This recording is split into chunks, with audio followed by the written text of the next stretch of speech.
Dios te bendiga en este día. Te habla tu hermana y amiga Luz Zuluaga.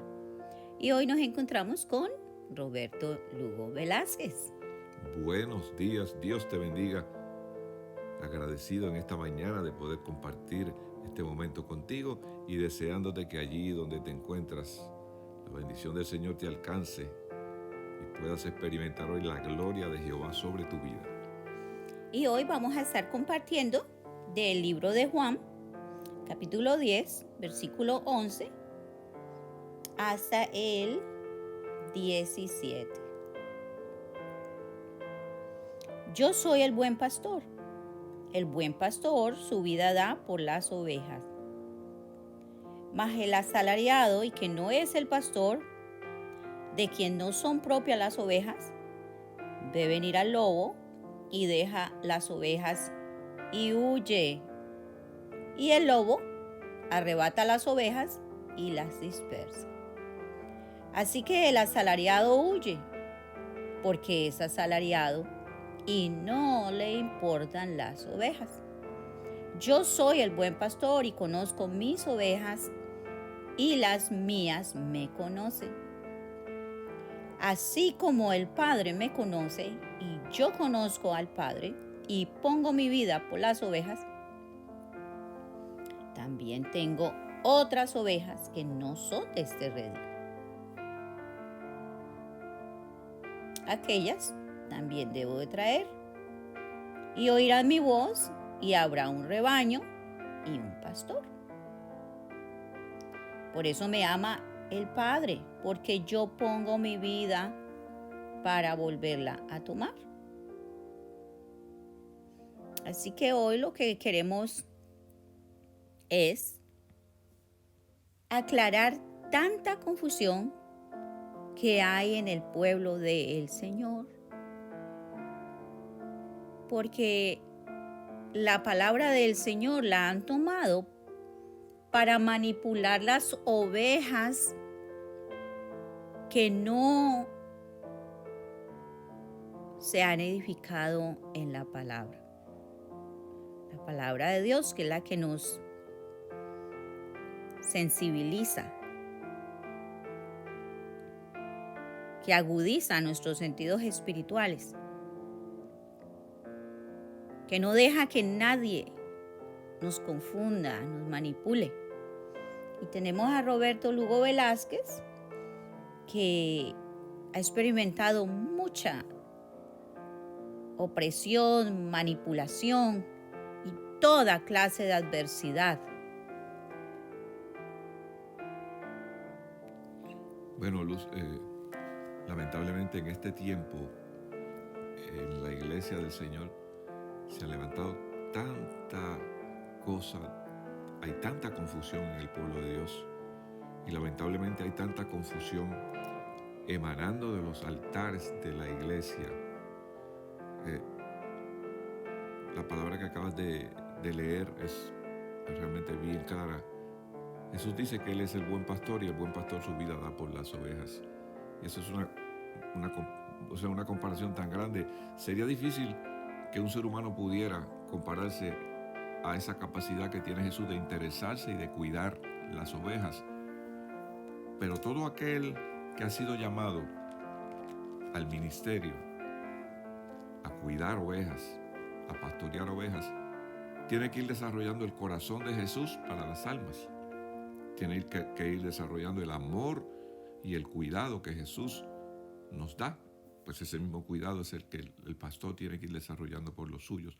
Lamentablemente, en los últimos años han surgido tantas cosas que ha llevado al pueblo de Dios por el camino equivocado, ha traído confusión a los creyentes, ha habido un espíritu de manipulación y de control fluyendo desde los altares hacia los feligreses, donde se le exige a la oveja que tiene que hacer todo lo que el pastor le diga, tiene que prácticamente entregar completamente su voluntad, su capacidad de pensar y de razonar las cosas e inclusive sacrificar las palabras que Dios le ha dado a esa oveja por simplemente seguir a una persona que en muchas ocasiones, como hemos visto a través de los años, no sabe hacia dónde va y está tratando de llevar un pueblo por el lugar equivocado. Es triste, es lamentable ver gente sincera que aman al Señor, pero confundidos porque sienten que hay una contradicción en su vida entre la fidelidad que le deben dar a Dios y la fidelidad que le deben dar al pastor, al líder de la congregación. Y en ese sentido, pues sí estamos experimentando un tiempo difícil dentro de la iglesia.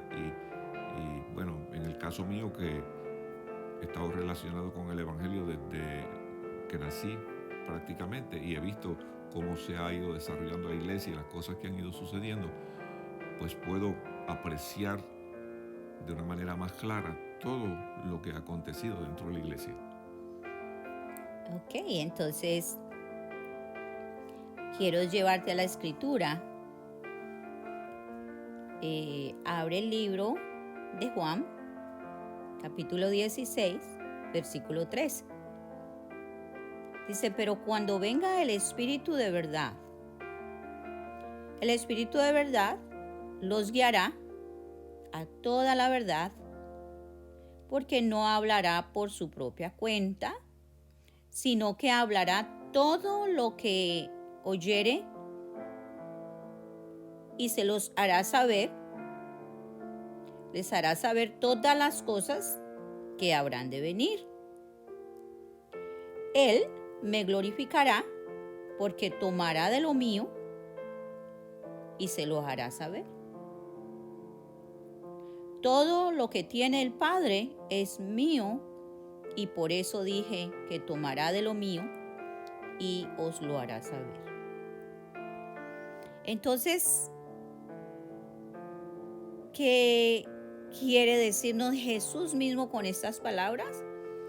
Que todo aquel que confesare que Jesucristo es el Señor, el dueño de su vida, entonces el Espíritu de verdad, el Espíritu que es Dios mismo, el Espíritu que es la palabra misma, vendrán y morarán en la vida de todo aquel que haya entregado su vida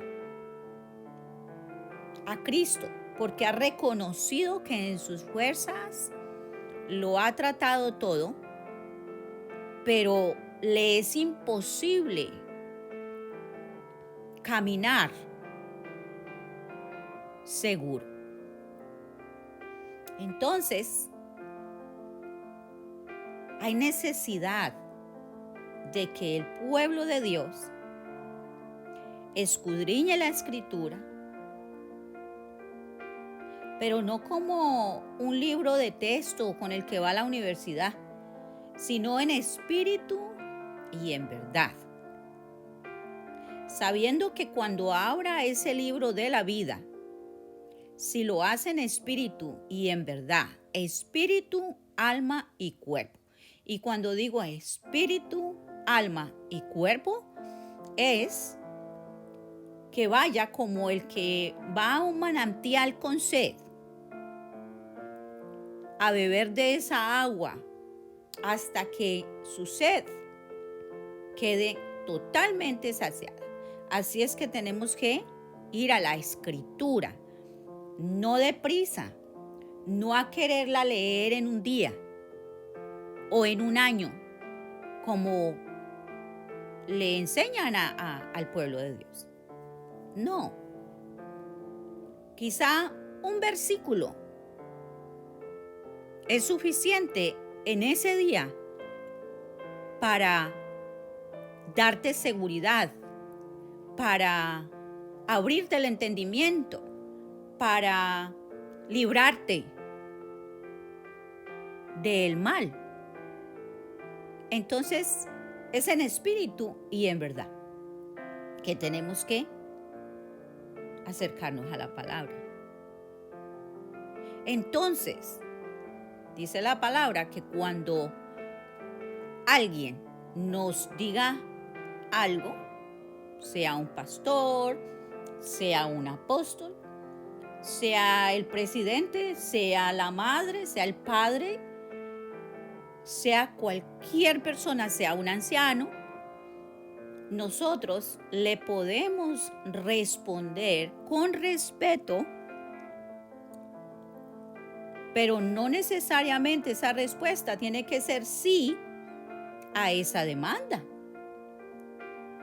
Con respeto yo puedo decir, no, lo siento, pero Dios me habló en su palabra y me enseñó que es esto lo que debo de hacer. Entonces, ¿por qué el pueblo está en destrucción en este tiempo? Por falta de conocimiento de la palabra. ¿Tienes algo que añadir?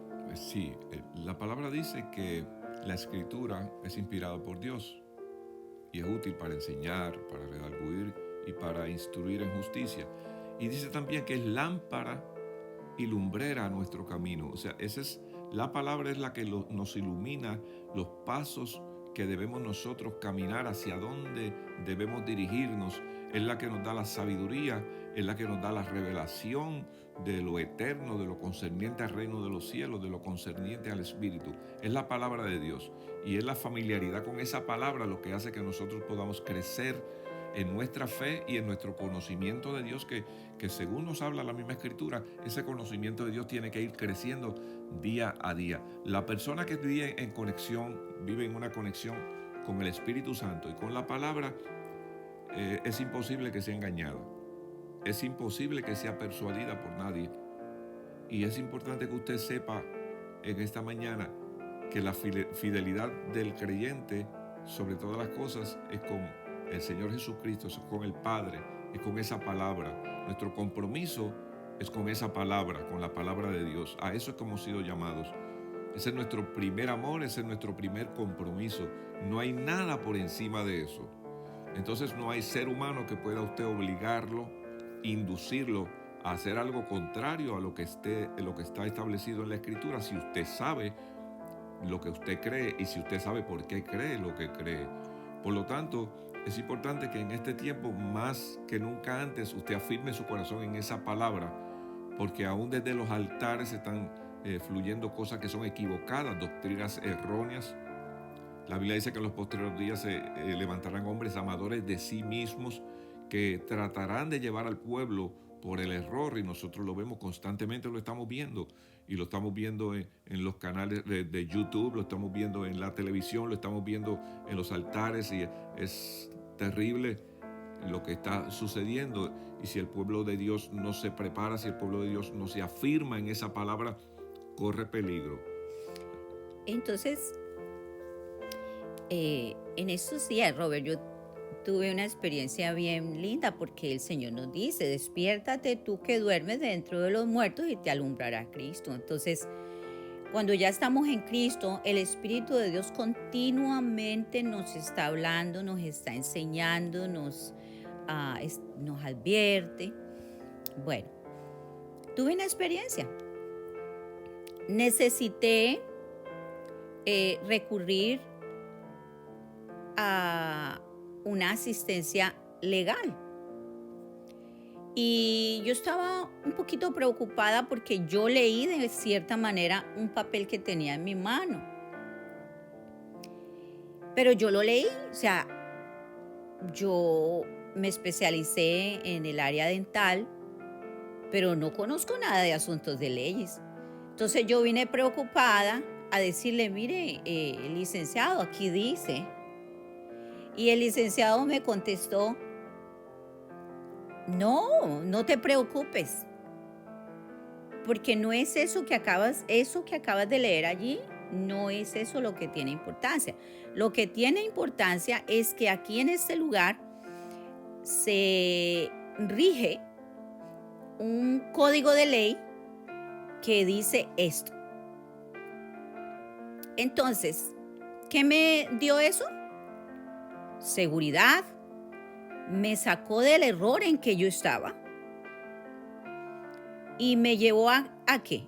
A esperar segura, porque esta persona es diestra en esa rama. Entonces, de esa misma manera es que Dios llama a su pueblo. Que conozcamos la Escritura, porque es el código de ley. Es con lo que nos presentamos ante la corte celestial, porque hay un trono y todo esto recuerda que es por fe, y sin fe es imposible decir que yo soy cristiano, y un cristiano en victoria, no importa las circunstancias. Hay un trono, está el Padre, está el Hijo y el Espíritu de Dios, que nos ha hecho uno con Cristo en Dios. Entonces, cuando nos acercamos, tenemos que acercarnos primeramente con la condición que le pide a uno un abogado. Que le hablemos toda la verdad, no importa lo grave que sea, pero necesita saber la verdad. Para él poder ir y buscar un código que se acondicione a nuestro caso para poder presentar causa en esa corte. Entonces, ¿qué nos dice la palabra en el libro de Crónicas, segunda de Crónicas 7:14? Que vengamos a Él, que meditemos en los caminos, que nos humillemos, que nos arrepintamos y que deseemos no volver a esos caminos. Entonces, Dios nos oirá, el supremo juez, el abogado que es nuestro Señor Jesucristo, nos oirá desde los cielos y sanará nuestra vida, o sea, nos saca en completa libertad. Entonces, la redención de Cristo no puede ser ejecutada en nuestra vida por yo estar escuchando continuamente a un pastor, o en este caso, vamos a decir, a la hermana Luz y al hermano Roberto. No es suficiente para ti, es necesario que conozcamos la Escritura, porque es el libro de ley, es el libro de la ley. Entonces hay un debate entre ya no estamos en la ley, estamos en la gracia. Pero simplemente la ley, el Antiguo Testamento, era extenso. Muchos mandatos de Dios, pero muchas leyes de hombre. Pero entonces ahora en el Nuevo Testamento dice que todo se reduce a amar a Dios sobre todas las cosas y amar al prójimo como a ti mismo. Esa, dice Jesús, esa es la ley y eso es los profetas. Allí está reducido todo ese Antiguo Testamento y todo lo que Dios espera de nosotros. Ok, por lo tanto entonces, ¿qué dice el Antiguo Testamento? Que nosotros, los pastores, no nos podemos enseñorear de la oveja, ¿verdad? Pero entonces acá en el Nuevo Testamento nos dice que amaremos al prójimo. Entonces, si yo no quiero que alguien me oprima, se enseñoree de mí, ¿por qué yo me voy a enseñorear de la oveja? Bueno, Luz, tenemos que partir del hecho de que un pastor no tiene ningún derecho de enseñorearse de una oveja. Primero, la oveja no le pertenece. Tenemos un obispo y pastor supremo que se llama el Señor Jesucristo. Entonces, las ovejas son del Señor. Ningún pastor tiene derecho, ni ningún líder, a enseñorearse de una oveja, ni usted, si es líder de la iglesia, a enseñorearse de un hermano porque ocupa una posición, usted de liderazgo en ese cuerpo. Ningún ser humano tiene derecho a enseñorearse sobre otro ser humano. Al contrario, Jesús dijo, yo soy el Señor, y bien lo han dicho ustedes, sí, yo soy el Señor y Cristo, pero yo no he venido para ser servido, sino para servir y a dar mi vida por el rescate por muchos. Esa es la actitud del líder, esa es la actitud del pastor y esa es la actitud del siervo de Jesucristo. Da su vida por su hermano, da su vida por la oveja, da la milla extra, se humilla, restaura en amor. Y aunque en algún momento tenga que llamarle la atención a una de sus ovejas, o a alguno de sus hermanos, lo hace en amor y lo hace con humildad, sabiendo, como dice el apóstol San Pablo, que usted está también en este cuerpo y que también puede ser tentado y que también usted ha ofendido a otros en algún momento. Así que lo importante en esta mañana, amado amigo y hermano que me escuchas, es que tú tengas claro que ningún ser humano, no importa el ministerio que tenga ni el título que quiera poner antes de su nombre, tiene derecho a enseñorearse sobre usted. Ha habido una moda en los últimos años donde yo digo que ha venido desde los líderes hacia abajo, tratando de que los feligreses los llamen padres. Papá, este es mi papá. Mire, bueno, la Biblia es clara y dice que solamente llamemos Padre nuestro al Padre nuestro que está en los cielos. Ese es nuestro Padre. En el mundo espiritual, ese es nuestro Padre. Así que usted no tiene que verse forzado a llamarle Padre a ningún líder espiritual, aunque el que usted le diga acá que lo considera su padre espiritual, no está mal eso, pero ninguno está obligado a llamar a ese líder padre, y el líder no tiene el derecho tampoco a exigirle a sus feligreses que lo llamen padre. Entonces, otra cosa que yo veo acá, Robert, es que gracias a Dios que a mí me alcanzó a tocar un poquitito del Evangelio sano. ¿Y por qué digo el Evangelio sano? Porque ahora los pastores o apóstoles, como se llamen, ven venir el lobo a destruir la oveja y no hacen nada. ¿Y cómo viene el lobo? ¿Con cola, con uñas, con orejas? No, viene a través de circunstancias,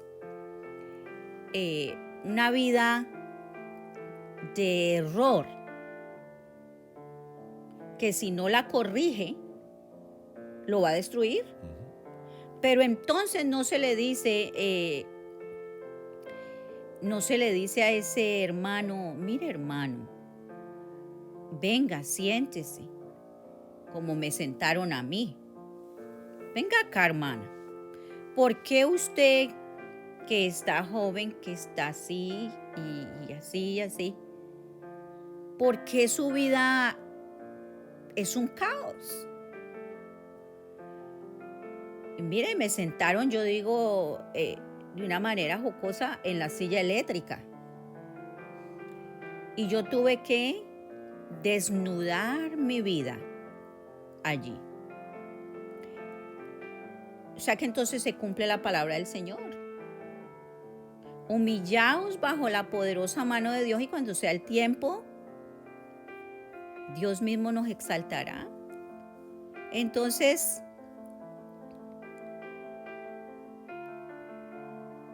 gracias a Dios por esa oportunidad que tuve. Fue vergonzosa porque a nadie nos gusta hablar de errores. Ejemplo, un error que yo cometí cuando tenía 18 años. Me compré el primer carro y yo creía que el carro no era un carro, sino un avión. Entonces me dieron cantidad de tickets y encima de eso yo pensé que eso no era sino echarle gasolina y para adelante.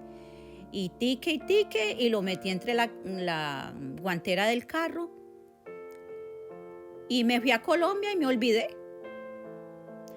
Pero a los años, encima de eso, perdón, en vez de corregir eso, me fui por allá a un pueblito donde todavía no había ni computadora, y entonces me dieron otra licencia con otro apellido. Pero para mí, pues como yo no tenía a Cristo, eso me parecía a mí una hazaña. Pero mire, cuando venía por Illinois, volando, me agarró un policía a medianoche. ¿Y a qué no sabe qué hice? Lo soborné. Le ofrecí dinero para que no me metiera preso esa noche, pero él me dijo, yo te voy a dejar ir, pero quiero que sepas que la policía te anda buscando. Y siguieron pasando los años, pero cuando vine a Cristo, gracias a Dios, y lo bendigo donde quiera que se encuentre a este pastor, que esa fue una de las tantas cosas que me dijo. No importa si te toca pagar con cárcel, pero tú tienes que presentarte, tú tienes que confesar tu pecado, porque tú necesitas vivir una vida libre en Cristo.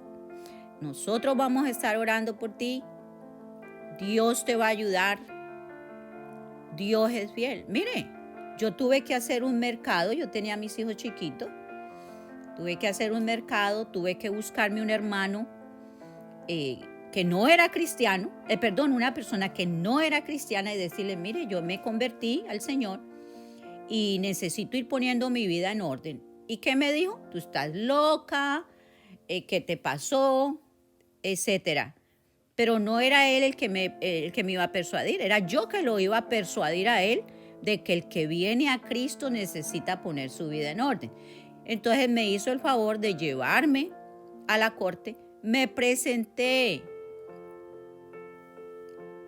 Y mire, yo no digo que todo el que está involucrado en algo de lo que uno haya hecho se tiene que morir.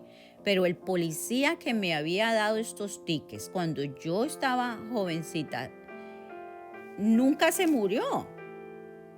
Cuando me presenté delante del juez, el juez me dijo, muchacha, tú tienes un ángel en el cielo. El policía que iba a presentar cargos aquí por ti murió la semana pasada. ¿Y sabe qué? Pagué $32 porque también me había cogido la placa de otro carro prestadita.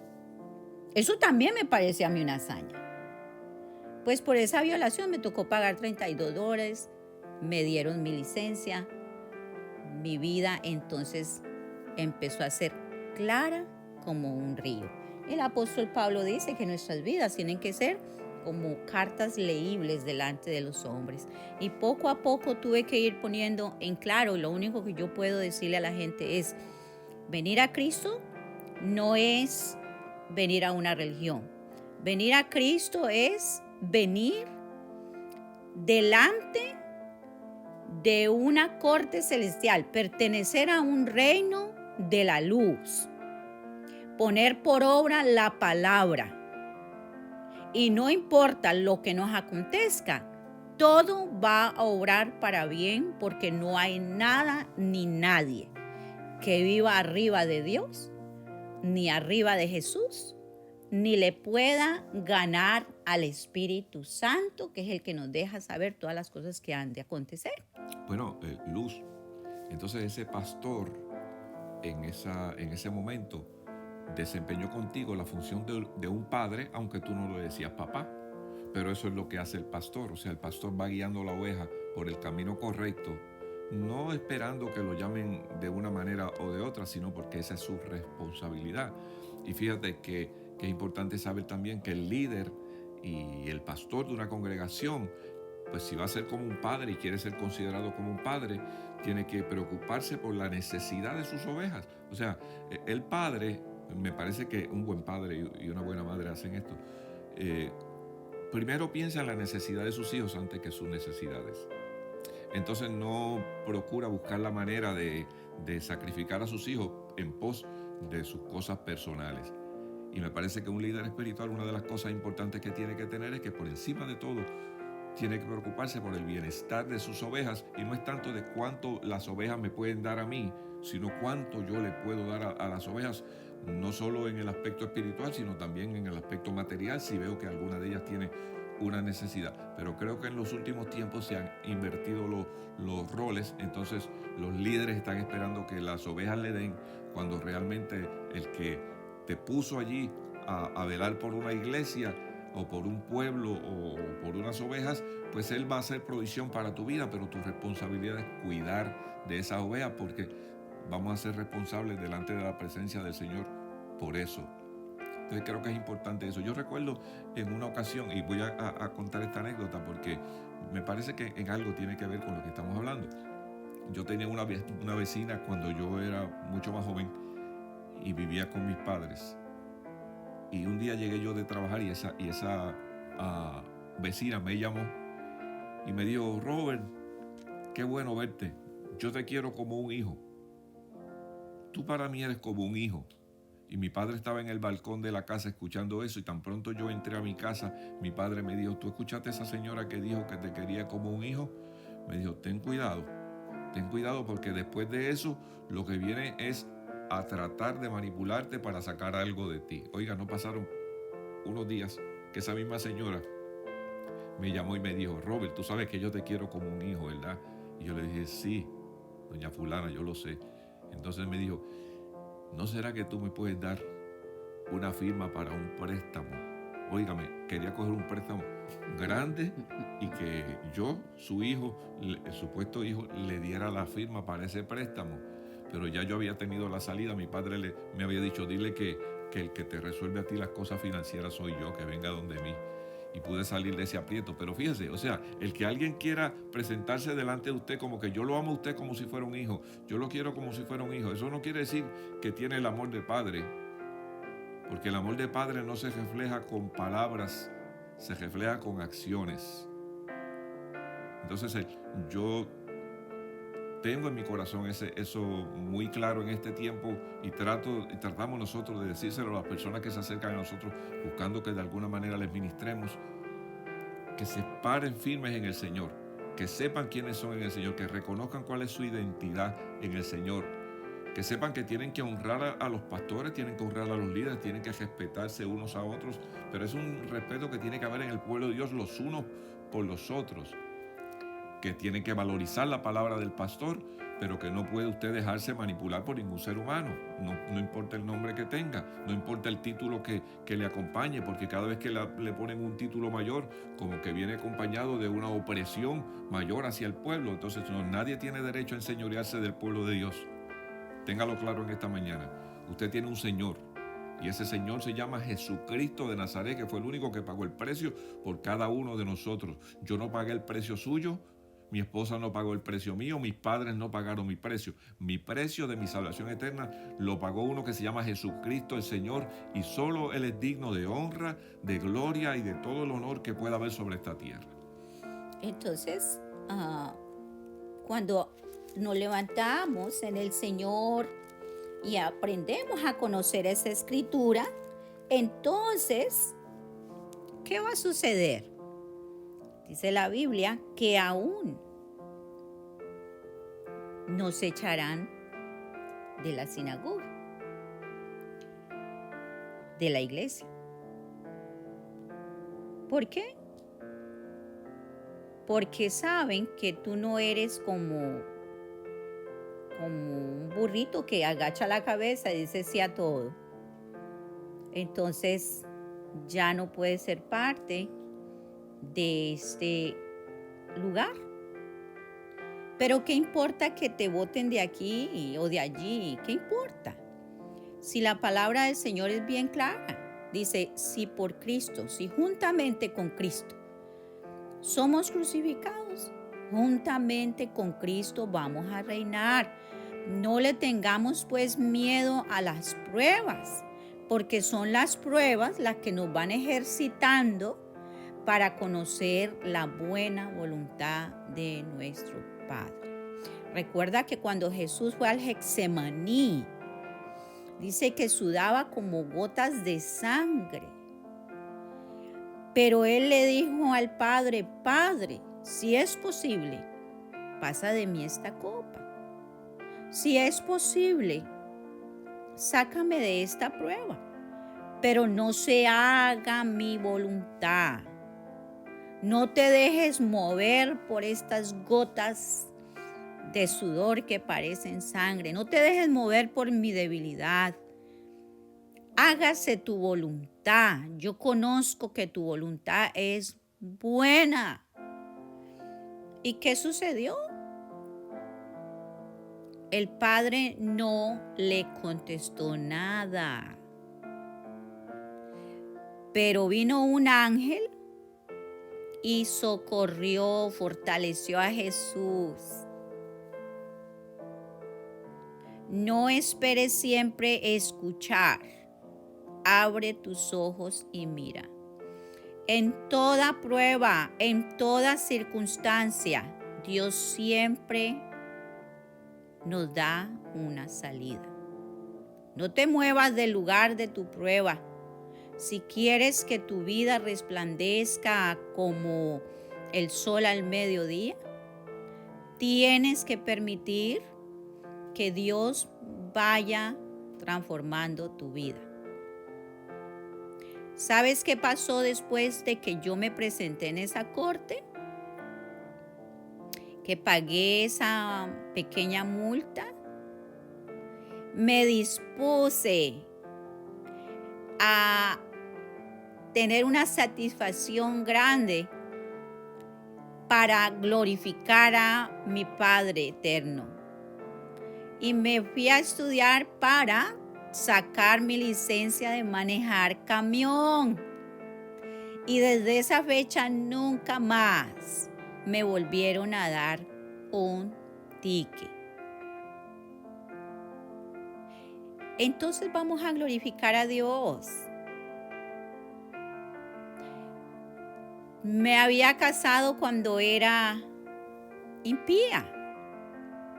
Resolví mi matrimonio a mis fuerzas, con consejos humanos. Y tomé la decisión de divorciarme. No consulté a Dios, consulté a los hombres. Pero ¿sabes qué? Otra cosa que el pastor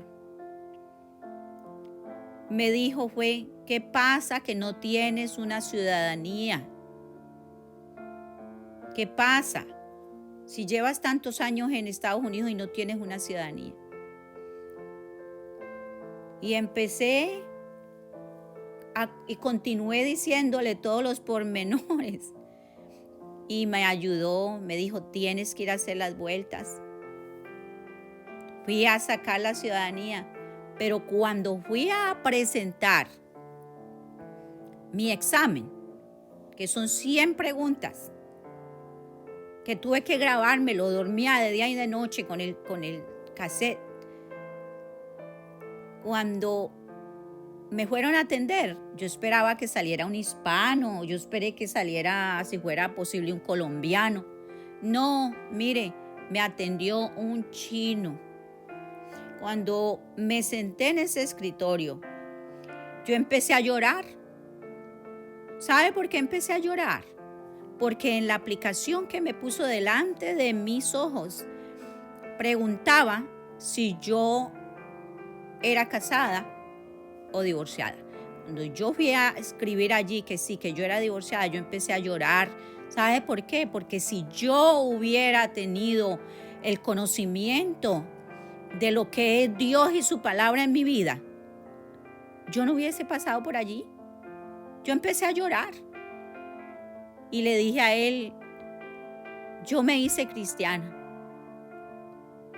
Y le iba a seguir hablando, pero él abrió el cajón de su escritorio, sacó una Biblia, abrió la Biblia y me dijo, te voy a leer este texto. He aquí. De modo que si alguno está en Cristo, nueva criatura es. Las cosas viejas pasaron, he aquí todas son hechas nuevas. Amén. Y entonces me dijo, te voy a firmar el papel. Si quieres, mañana mismo puedes ir a jurar bandera. Y me dieron mi ciudadanía. Pero me dijo, vete y no peques más. Y luego cuando me casé contigo, Robert, ¿verdad que al principio no era color de rosas? No, para nada. ¿Y yo qué decía? Bueno, tú siempre dijiste, esto es hasta que la muerte nos separe porque yo no voy a deshonrar a mi Dios. Amén. ¿Y sabe qué? Llegamos al punto donde podemos vivir en una plena armonía. ¿Sabes por qué vivimos, Robert y yo, en plena armonía? Porque lo que gobierna nuestra vida es el temor a Dios. Así que en este día lo que te queremos decir es, no le tengas miedo a la prueba. No importa que tu pecado sea rojo como el carmesí, dice Isaías capítulo 1. Si venimos a Cristo, si queremos enmendar nuestra vida, entonces vendremos a ser blancos como la blanca lana. Y no importa que en el camino futuro se levante alguien para acusarte, ya lo haces sin Dios. Y puedes tener la seguridad que lo verás caer delante de ti si se empeña en acusarte, por cuanto ya Dios ha tomado las riendas de tu vida. Amén. Pues yo solo quiero decirte en esta mañana y cerrar con esto, que no le temas a los hombres, témele a Dios. Y la Escritura lo dice claramente, o sea, témele a aquel que tiene la potestad de no solo quitarte tu vida, sino también tu alma, condenarla eternamente. O sea, el único que tiene la vida tuya en sus manos es el Dios eterno. Témele a Él, búscale a Él, sírvele a Él, sométete a Él y verás la gloria de Dios en tu vida. Escudriña esa palabra, vive en comunión con el Espíritu Santo y nada ni nadie podrá contra ti y podrás vivir una vida cristiana victoriosa. Amén. Y si sigues escuchando los audios, en el próximo audio vamos a estar tocando el tema referente al diezmo. Así que pues Dios te bendiga en este día. Y nada, sabemos que esta palabra no retorna tras vacía y traerá luz a tu vida. Dios te bendiga. Deja ver si de pronto puedo poner esta canción de Roberto Lugo Velázquez. A mí personalmente me ha bendecido muchísimo. Espero que lo haga contigo también. Dios te bendiga. Y, Robert, pero antes de cerrar, ¿por qué no oramos por los que están escuchando? Claro que sí. ¿Está bien? Claro. Padre, te damos gracias, Señor, en este día. Gracias, Señor, por tu presencia, por la presencia de tu Espíritu Santo. Gracias porque hemos entendido, Dios mío, que por ese sacrificio de la cruz, todos nosotros los que hemos creído en Cristo somos uno, Dios mío. Gracias, Señor.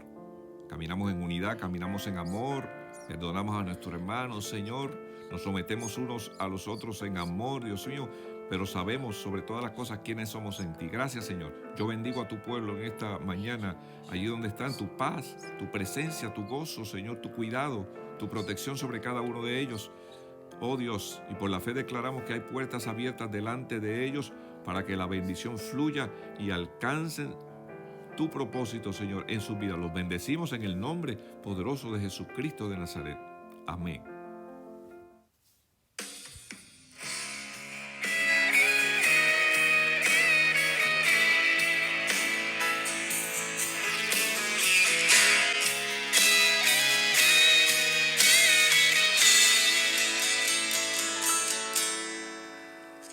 Desde que siento tu presencia, todo es distinto, todo es bello, y yo soy un hombre nuevo junto a ti, Señor. Cuando me hablas, me parece que se para el tiempo, me parece que canta el silencio y no necesito nada más. Tú me hallaste sumergido en el más vil pecado, sin embargo a ti no te